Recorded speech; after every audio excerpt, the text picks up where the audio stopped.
We've seen Aristotle discuss happiness, justice, and friendship. And so far, at least, his discussions of these subjects are somewhat disparate. It's unclear how exactly they all relate to one another. He drops kind of tangential remarks here and there that relate them, but he hasn't explicitly related them to one another. One of the things that we've seen kind of creeping onto the scene, especially in his discussions of justice and friendship, is the idea of community. That something about the community relates to justice and friendship in particular, as we're going to see, to happiness as well.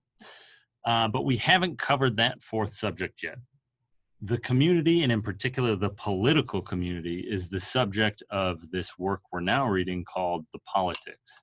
And what we're going to see is once we have Aristotle's understanding of the political community on the table, that's going to enable us to see how exactly happiness, justice, friendship, and community all relate to one another, how they form a kind of coherent and systematic view or a systematic political theory.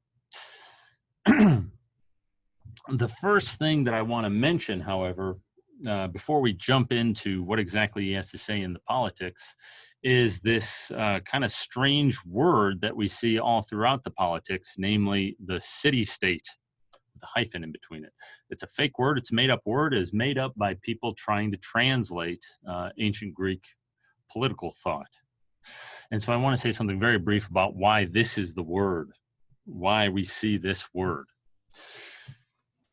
City-state is a translation of the word polis. That's the Greek word, polis. It's all our words, politics, political, politician, and so on. They're all derived from their etymology is that Greek word, Greek word. And the city-state is just Aristotle's name for the political community. So whenever I talk about the political community, I'm talking about the city-state. Whenever Aristotle talks about the city-state, he's talking about the political community. Well, why this funny translation? Why not just call it the state or a city? Or what? Why do people opt for city-state? Why does our translator opt for city-state? It's because the kinds of communities that Aristotle is talking about have aspects of both cities and states, and to call it justice, to call the polis just a city, leaves something very significant out, and to call it just a state leaves something very significant out. So these polises, the city-state, refers to things like Athens and Sparta and Corinth. They were cities in the same way that Chicago was a city. These things were cities. There was an urban center where most of the business took place, and then there was a kind of surrounding area. And so with regard to these Greek city-states, these ancient Greek city-states, the surrounding areas would be kind of farmland typically, but they'd also have other, forests and mines and so on. These would be part of Athens or Corinth or whatever city-state we're looking at. And so it's a city. It's not Greece, right? It's not as though there's, what he's talking about are these kind of isolated communities with a urban center and then the surrounding areas, something that we would call a city. But they were also states. They functioned as states because they were the highest political authority. So in the United States today, Chicago is a city, sure, fine, but it's not the highest political authority. Chicago has to listen to the laws that the state of Illinois passes down. And both Chicago and Illinois have to listen to the laws that the United States government passes down. And so the United States federal government, that's the highest political authority. That is, properly speaking, the state that we live in, not Chicago or wherever. In ancient Greece, things were different. Athens, the city, was the highest political authority. There was no Greek state that passed laws for all of the cities. The cities were independent. So Athens, Sparta, Corinth, they were all cities that functioned as states in as much as they were the highest political authority. This is going to be important for things that we're going to talk about later. because Aristotle is going to argue that city-states have a kind of natural size limitation.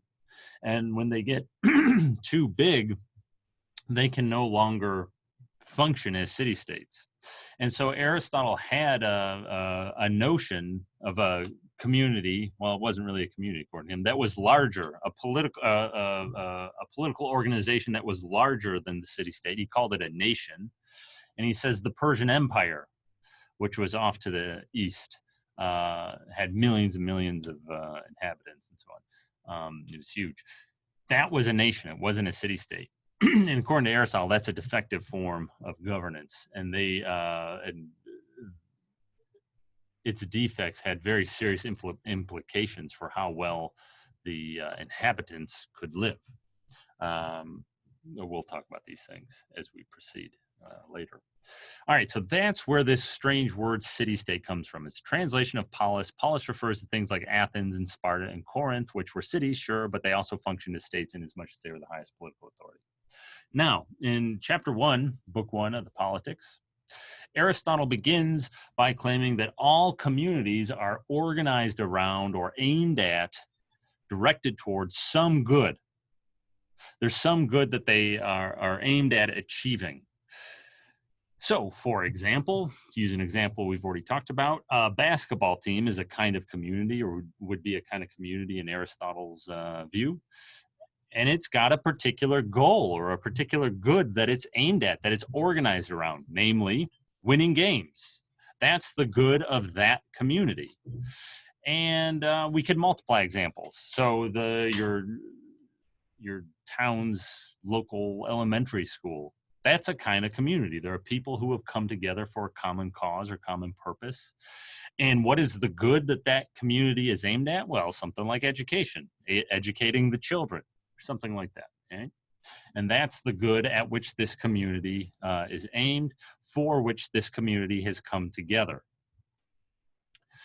Now the question becomes, what is the good of the political community? Because the political community is supposed to be a different kind of community than a basketball team or an elementary school. And in Aristotle's view, he claims it's the kind of highest community. It's the community that is set over and in some sense controls or orders all of the other sub-communities. Well, why do we come together into political communities? Why have a political community? What is the good of that kind of community? It's obvious in the case of basketball in our elementary school. But what about when it comes to politics, when it comes to the state, the political community? What is the good of that? What good is it aimed at? To answer that question, Aristotle is going to give what I'm going to call a genealogy of the city-state. He's going to kind of trace its history, how it arose. That genealogy is supposed to answer not only this question, but a host of other questions, which we'll get to in subsequent videos.